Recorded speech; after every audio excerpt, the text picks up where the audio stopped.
प्रदोष काल में जिस समय पर सूर्य अस्त हो रहा हो, सूर्य डूबने का जब समय हो, चंद्रमा के आने का जब समय हो, इन दोनों समय की जो गणना है ये प्रदोष कहलाती है। प्रदोष का मतलब होता है जिंदगी में करे हुए सारे दोषों को शंकर का नाम लेकर, शंकर की पूजन कर कर अपने दोष को शंकर को समर्पित कर देना, ये प्रदोष कहलाता है। कितने लोग हैं जो प्रदोष का व्रत करते हैं? रख लीजिए, बहुत बहुत धन्यवाद। ये प्रदोष कहलाता है।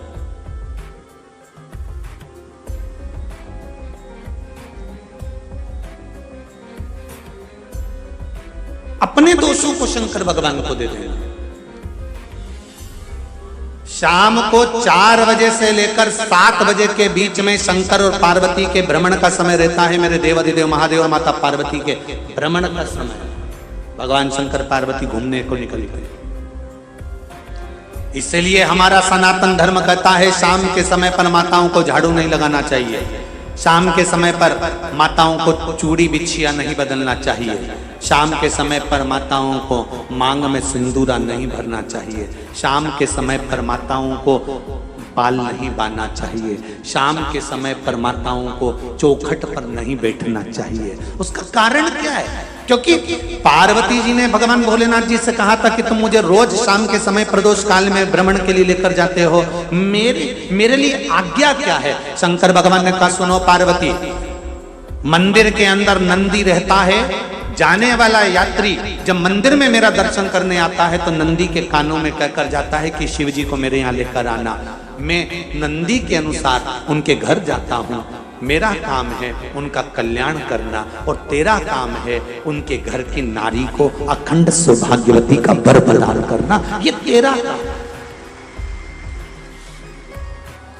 तब पार्वती माता ने कहा अखंड सौभाग्यवती होने का वर मैं तो दे दूंगी, पर उस समय पर माताएं चूड़ी बदल रही होगी और हाथ से चूड़ी निकाल रही होगी तो मैं वर कैसे दे सकती हूँ? मांग भर रही होगी तो मैं वर कैसे दे सकती हूँ? उस समय पर चूड़ी बिछिया बदला जा रहा होगा तो मैं वर कैसे दे सकती हूँ? उस समय पर झाड़ू लग रही होगी तो मैं लक्ष्मी को वहां कैसे भेज सकती हूँ? आप बताओ। तो शंकर भगवान ने कहा प्रदोष का समय एक ऐसा समय होता है, शाम का समय ऐसा होता है जिस समय पर केवल शंकर और पार्वती की आराधना का समय होता है।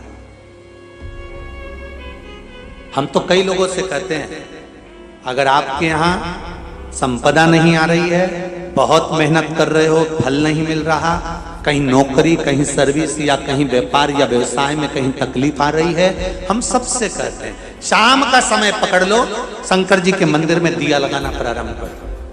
शिव मंदिर में अगर दिया नहीं लगा रहे हो तो बेलपत्री के पेड़ के नीचे दिया लगा।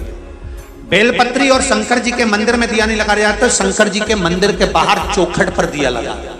इतना भी नहीं कर सकते तो अपने घर के बाहर अपने द्वार पर दिया लगा दो, पर शंकर जी के नाम का श्री शिवाय नमस्तुभ्यम बोलकर शंकर भगवान को याद कर कर अपनी कामना कर कर बाबा का स्मरण कर कर पंचाक्षर मंत्र नमः शिवाय, षडाक्षर मंत्र ओम नमः शिवाय, द्वादशाक्षर मंत्र ओम नमो भगवते वासुदेवाय, जो मंत्र तुमको याद है उसका स्मरण कर कर, लक्ष्मी हो चाहे नारायण हो चाहे राम हो चाहे कृष्ण हो, स्मरण कर कर शाम के समय बाहर दिया लगा दो, दरवाजे के पास लगा दो। वो सुनेगा जरूर, आएगा तो उसका वेलकम जरूर होगा और वो कुछ देकर जरूर जाएगा।